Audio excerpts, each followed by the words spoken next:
Hey, good morning, ladies and gentlemen. Hopefully you're having a good day today. Sorry I can't be with you today. I know that probably brings smiles to some of your faces maybe. Today, as always, we're going to start class, and I'm going to ask you on your bell ringer sheets to pull them out. And please write down the date in the corner, but please then also try these two questions, two problems. So going back to last week in the first part of this chapter, do you feel like you on number one can add and subtract two polynomials together? And on number two, can you multiply them together? So please take some time here, 5-10 minutes, to try these individually. You can check with your neighbor. And then as the sub pauses the video, I'll go through and make sure you got the same answer. So hopefully everyone had a chance to try these questions. Let's see what we got. So the first problem, if I'm subtracting this polynomial minus the other polynomial, the one thing we need to do is distribute my negative through. So if I did so, the first one's going to stay the same. And I'll write it out. The second one, though, distributing the negative through will make it a negative 3x squared y, a negative 9y squared, and then a positive 6y. And when I go to collect like terms, I look for things of the same likeness. Hopefully you found your 7 and your negative 3 to be of the same kind, so I'm going to have a total of 4x squared y's. When I look at my other pieces, I have a negative 5y and a negative 9y squared. Sorry, those are the same likeness, so I really have a negative 14y squared. And then on my last piece here, I have a plus 4x, and that's the only one I have, so I have that. And my other piece, I have a positive 6y, and that's the only one I have. And so when I simplify this down, that would be my solution. The bottom one, the second one, this is a multiplication question. And again, when we multiply, and this again I've been happy with, we seem to know how to multiply before, but I need to distribute. I'm going to do it this way, distribute the 2x to each of these pieces, and then in a moment take this y and distribute it likewise to each of these pieces and collect like terms. So when the 2x goes through, I'll have a 4x cubed. I'll also have a 6x squared y. Then I'd also have a negative 12xy squared. If I distribute the positive y through, I'm going to have a positive 2x squared y. I'd have a positive 3xy squared, and I'd have a negative 6y cubed. Solutions now, again, like before, find things that are the same likeness. This is the only, if I start with the highest degree, this is the only x cubed. If I look at other pieces, I have a 6x squared y. I also have a 2x squared y, so I really have a total of 8x squared y's. Looking at the other numbers, I have an x y squared. I have negative 12 of them, and I have a positive 3 of them, so that's going to lead me to have a negative 9x y squared. And then the last thing that I don't have any others of is I have just the negative 6y cubed, and so if I write these out, simplify, that would be an answer. For both of these, again, the order in which I add and subtract does not matter necessarily. Typically, they'll go in descending order. So like on the last one, you have an x cubed, an x squared, an x to the first, and then no x's. So it descends in order is the proper math that we should write. So thank you for trying those and helping each other out. Now today, I'm going to lead you through a lesson via online, or via the video here. Please take good notes. I know sometimes things get long-winded. This is the last thing we're going to do this chapter. This is kind of the final conclusion before we end this chapter. We're going to talk about solving polynomial equations. This, I would say, is out of all the things we have done prior to this, the factoring, the adding, subtracting, multiplying, dividing, all these things with polynomials, this is kind of the climax to it all. This is what I want you to use all those skills for, to be able to do this and actually find answers when I have an equation that deals with polynomials. And as you move forward into other fields of math, this will come up again and again. So pay close attention, take good notes, ask the sub to pause the video maybe as you try each example, and we'll go through each one. So that by the end of the period, I want you to have an idea what the zero factor property is, and you're going to be using that, and you're going to be using a lot of factoring. So hopefully you're not tired of factoring yet, because we're still going to need to factor a lot today. When I want to solve a polynomial, so I'm going to have an equal sign. It's going to be an equation. So we talk about solving, you need to have an equation to solve. And really the one key thing that I'm going to point out is when I have a polynomial I want to solve, I always want to set my polynomial equal to 0. And so whatever my polynomial may be, and I just kind of typed up this example, I always want to set it equal to 0. So now this becomes an equation because there's an equal sign in there. But I want to set my polynomial equal to 0, and I'll show you what we're going to do with that in a moment. So if I had, for instance, x squared minus, I don't even know, 4x is equal to -3. What I would argue we'd want to do is we'd want to move this 3 over first and set this equal to 0. And so I want to set up my polynomial first like this before we do anything else. So as you go through these examples in a moment, that's going to be a key thing. We need to set the polynomial equal to 0 to see what it is. Here's the other property, or the property that we're going to focus on today. It's called the zero factor property. It sounds pretty fancy, but it's pretty simple, and it should make sense. It says for all real numbers A and B, and I'll try to highlight this if, tried to make it bold before, but it says if A times B equals 0, then one of two things is going to happen, or one of three things is going to happen. The only way that this is going to be true, that this product equals 0, is if A has to be 0, right? If A is 0, 0 times anything is going to be 0. Or if B was 0, A times 0 is going to be 0. Or they're both equal to 0. Right? So the only way to get 0 is if one of my factors, one of my multiples here, has to be 0. And so because 0 times anything is always 0, or they both have to be 0 because 0 times 0 is 0.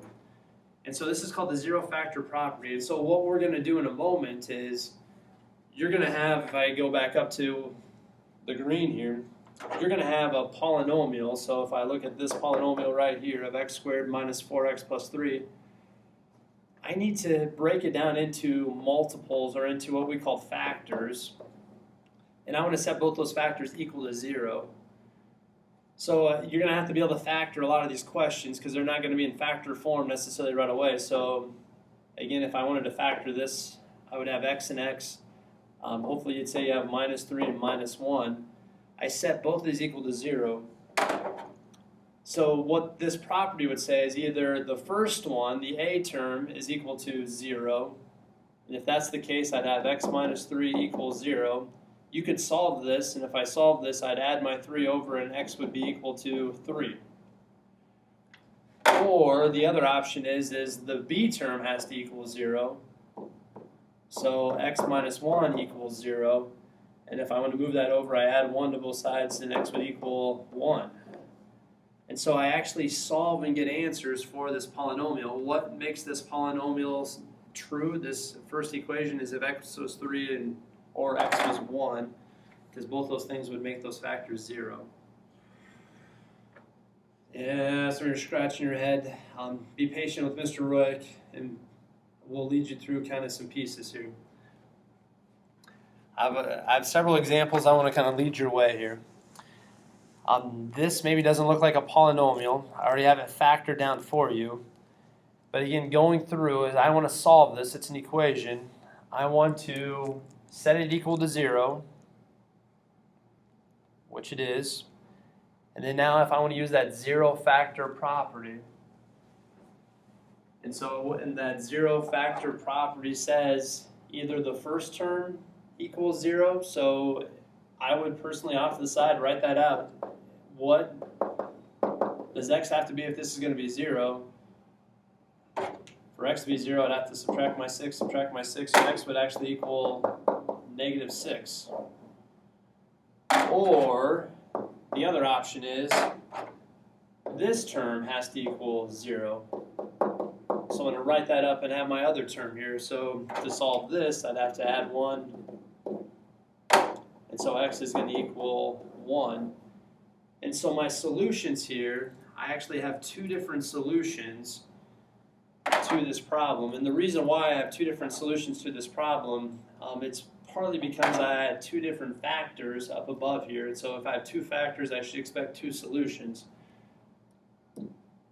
And so what did we do? We need to set each of the roots, each of those factors, equal to 0 and solve.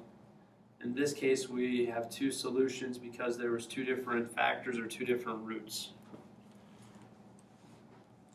Maybe some of you are thinking this is not going to be too bad, and hopefully you'll find it to be fairly easy. But I just need to understand either one of these can be equal to 0, and you need to set both equal to 0. Let's do another one. Notice I have an equation. First step, as you write this out, 7x squared is equal to 56x. First step is to, set it equal to 0. So, if I set this equal to 0, I might move my 56 over, or 56x over. So what this is going to look like is 7x squared minus 56x equals 0. Step 1, so we did that. Step 2 now is I need to find roots or factors here. And so can you factor this down? Can you find the roots or factors for this polynomial? So how would I factor this down? I have two terms. I might look for a GCF. Is there a GCF here? Yes. And my GCF is 7x. So if I took out a 7x, I'm going to be left with x minus 8. Now this is like the previous example where, do you see the two roots here? One root is the 7x, that's one thing, that. The other root is the x minus 8, and what I need to do now is set 7x equal to 0, set my other one, x minus 8, equal to 0, and I need to solve both of these and find what x could be. 7x equal to 0, how would I solve for x? I'd have to divide by 7. So I divide 0 by 7. 0 divided by anything is 0. So I actually get 0 for an answer, which is okay. So x could be 0. The other one, I'd have to add 8 over, so my answer becomes 8. So my solutions are going to be x equals 0 and x equals 8. Those are my possible roots that makes this true. So again, steps, we move the parts to the same side, set equal to 0.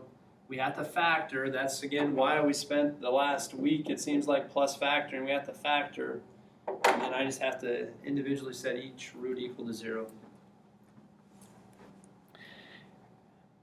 Let's look at a couple more examples, and here's what I'm going to have you do. Your turn to try this. So here's a different equation. Go through the same steps. Write it out. And this would be a great time for the sub to pause the video now, but write it out. Set it equal to 0. See if you can factor it. See if you can find the roots here.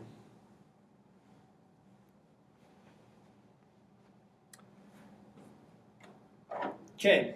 Hopefully you had a chance to do these things. If I set this equal to 0, I have to subtract maybe this over, would be the piece.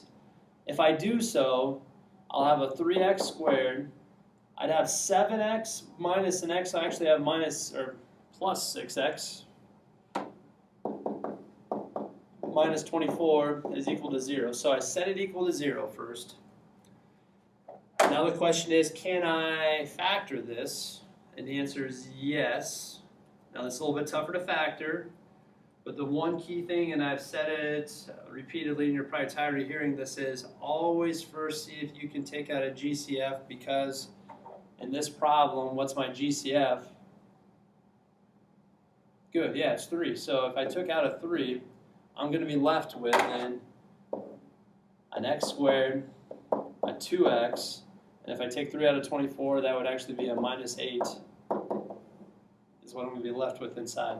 I still need this 3 here, so this 3 comes with us, but can I factor that trinomial down now and find my roots for that? So obviously x and x, ways to get 8 would be 1 and 8, 2 and 4. Which of these gives me a 2? The 2 and the 4, good. And now again, one needs to be positive, one needs to be negative. This should be a positive 4, this should be a negative 2. And now we're almost done. Now I look at what I have here, and I actually have 3 different pieces here. Now this is different than the last example. The last example we had a 7x right here times the 8 or x minus 8. Here we have just a 3 right here. If I call that a factor, it's actually not a factor because there's nothing to solve for there. There's no x. If I set this apart and said, hey, 3 equals 0, is that even a true statement? Does 3 equals 0? There's no x to solve, nothing to divide over. This itself I can't do because there's no x's with it. What you can do is if you want to get rid of it, you can divide this by 3 and divide this by 3. This is going to go away, and what you're going to have left is the same 2 factors, but then 0 divided by 3 is still 0. This 3 just goes away because there's no x's with it. If there was an x with it, it would be a factor and I'd have to solve, but because there's no x, it's not a factor. So I go back to what I had here. This either equals 0 or this equals 0. And so solving, I get 2 different solutions. Over here I get x equals 2 by adding 2 over. Over here I get x equals negative 4 by subtracting 4 over. And so I have 2 different answers there. Now to point out one fast thing here. This problem, I knew going into it I was going to have 2 answers, and the reason why I knew I was going to have 2 answers is because when I said equal to 0, this is a quadratic, which is a power of 2. That tells me, because I have a power of 2, that I'm going to have 2 different solutions and 2 different answers. Just like on the previous example here, this was a quadratic, a power of 2, that's my degree of 2, so that tells me I'm going to have 2 solutions, and we got 2 different solutions here. Even if I go back a step here, this one would have been a quadratic. If I were to FOIL this out, you'd see that's going to be x squared plus or minus something else, but that tells me again I'm going to have 2 different solutions because it's a quadratic. One last one. Here's the last example that I want to share with you, and then I'll let you have some time to work here. 4x cubed plus 11x squared minus 3x. I already said it equal to 0 for you, so it made it a little bit easier to do. Now, what I just talked about a moment ago, what's the degree of this polynomial? This is not a quadratic. This is actually a degree of 3. Right? Before I even do anything in this problem, I would expect 3 different solutions. So that's kind of what I would expect. I would expect 3 answers on this problem, and let's see if we can find them and get them. So again, factor, find the roots, set equal to 0. We should get 3 different solutions. If the sub wouldn't mind pausing the video again, but please everyone try though, right? So see if you can do this. See if this makes sense to you right now before you work on your own.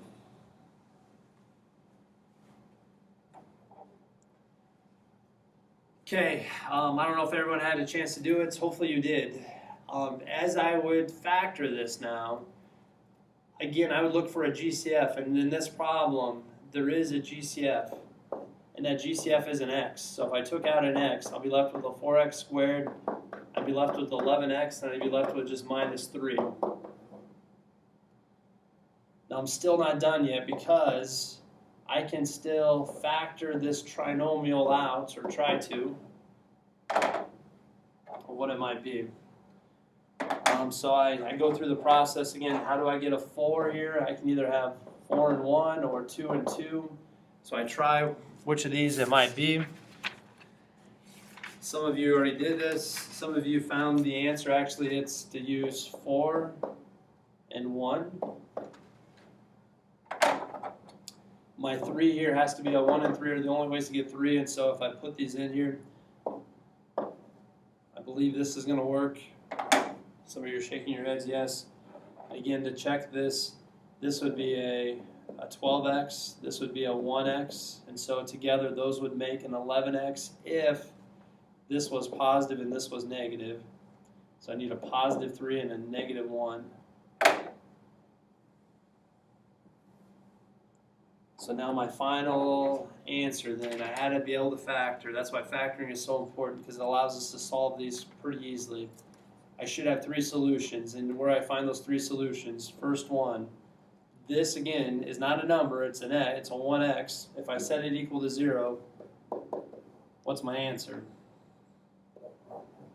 Done. The next one, if I set it equal to 0, this will be a little bit different. I'll have to add 1, so 4x equals 1. I'd have to divide by 4. So x equals 1 over 4. So again, a little bit uglier, but that's my solution. The last one, if I set x plus 3 equals 0, I'm going to end up just with x equals negative 3. So if x was 0, if x was 1/4, if x was negative 3, that would make this first statement true, that if one of those was 0. So either they're all 0 or just one of them is 0. We don't know, but these are my solutions and how I find. And we said we expected 3 solutions because it was a cubic function, and we ended up getting 3 solutions, and actually all 3 of them are different from each other. So those are my 3 pieces. So if I had to recap again, you need to set your polynomial equal to 0. We need to factor it out. Always looking for a GCF if I can, and then factor. Set each of those factors equal to 0 and solve, and that's how we solve polynomials. Hopefully that was clear and precise and makes sense. I'm going to ask of us now to try 17 through 45, the odds. Again, I'm not here today, and so the one other piece I'll maybe add in here and put, finish yesterday's assignment.